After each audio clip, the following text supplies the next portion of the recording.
Assalamualaikum warahmatullahi wabarakatuh. So kita tengok topik 3 iaitu Applications of Differentiation and Integration in Economics and Business. So dalam tajuk ni kita akan cover 3 subtopik.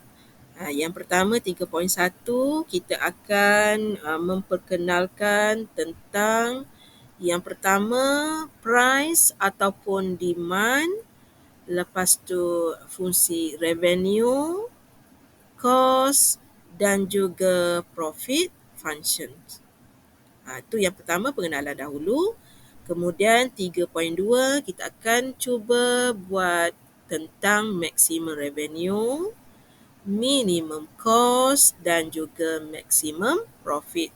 So dalam perniagaan kita memang nak hasil dan keuntungan yang maksimum dan kita nak kos yang paling minimum.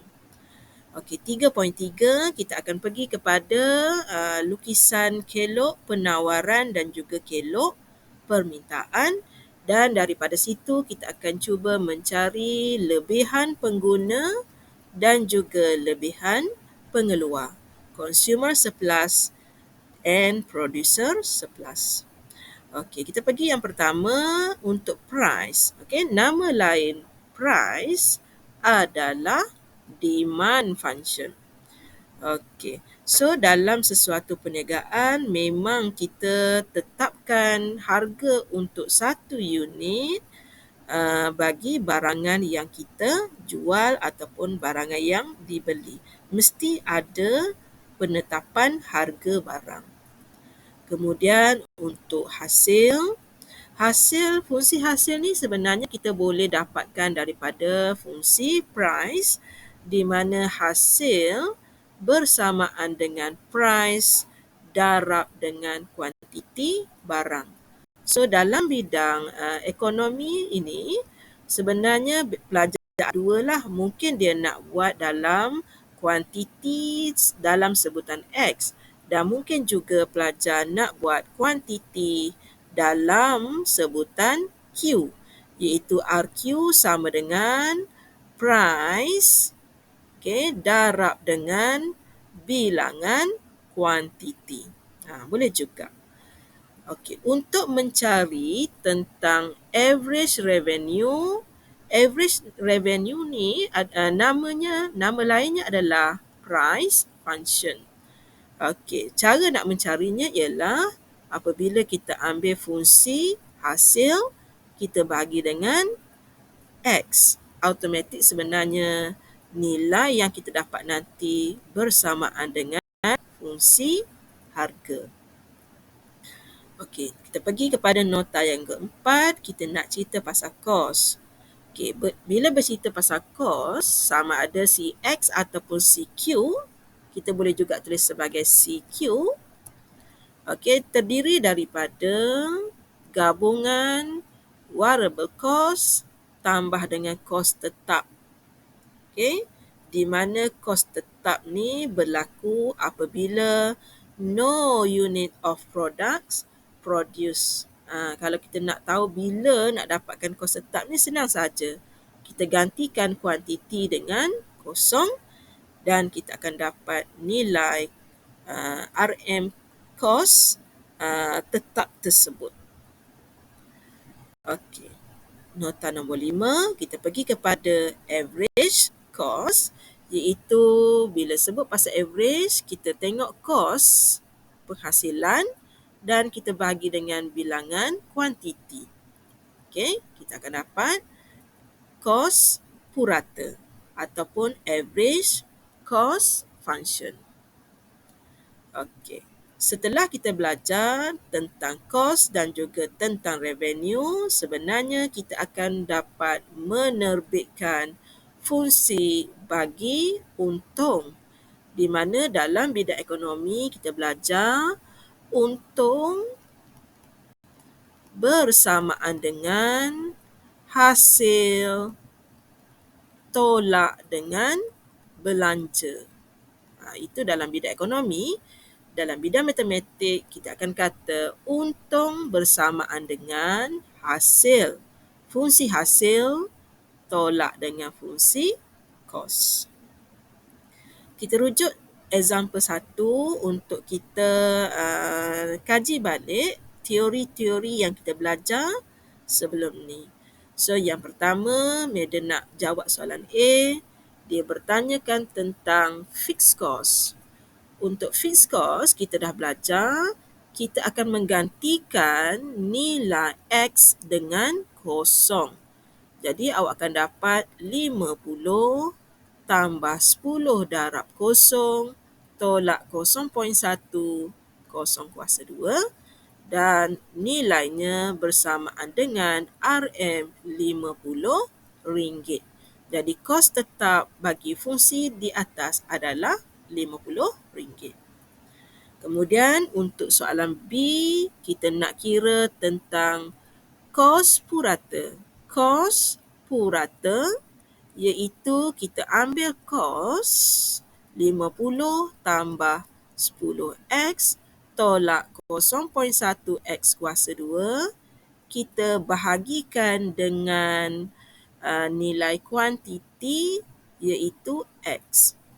Dari situ, Maida akan dapat 50 per dengan x tambah 10 tolak 0.1x.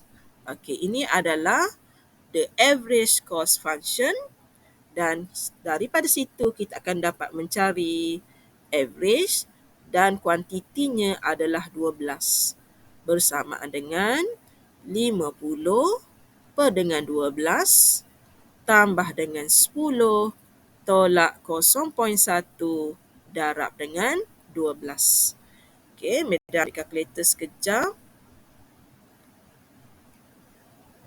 Okey, so kita tekan kalkulator, kita akan dapat 50 per dengan 12 tambah dengan 10 tolak dengan 0.1 darab 12. So, kita akan dapat RM12.97. Jadi, kos purata bagi 12 barang ialah RM12.97.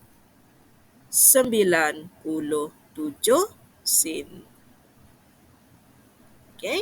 Itu dia cara kita nak selesaikan contoh 1. Okay, seterusnya kita pergi kepada contoh yang kedua. Kita mula dengan price function ataupun demand function. Daripada fungsi price ini, sebenarnya kita boleh menerbitkan fungsi revenue, di mana revenue function bersamaan dengan price function, panjang sedikit. Okay, price function dan kita darab dengan kuantiti X. Dari situ, awak akan dapat jawapannya ialah 300X tolak 0.003X kuasa 2. Okey, itu adalah revenue function. Untuk soalan B, Maida nak kena cari dahulu nilai average revenue iaitu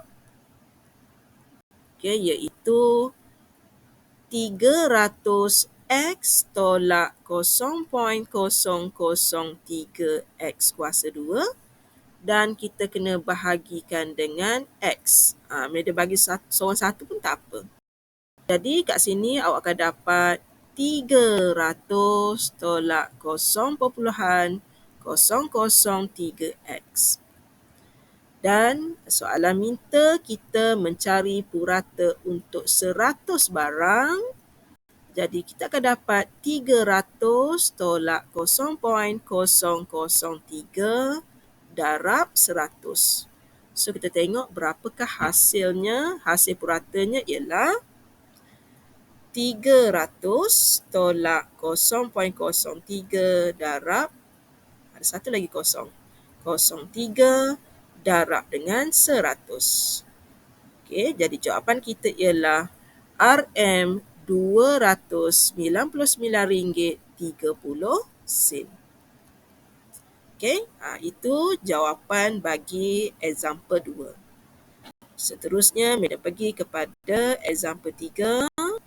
Dalam example 3 ni, dia bagi dekat kita yang pertama average cost function dan yang kedua demand function ataupun kita panggil dia sebagai price.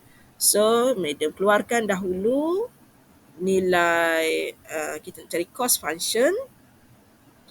Okay, cost function kita ialah CX kita sama dengan, kita ambil jawapan C bar dahulu ya, 2000 per dengan X tambah dengan 4 dan kita kena darab dengan X.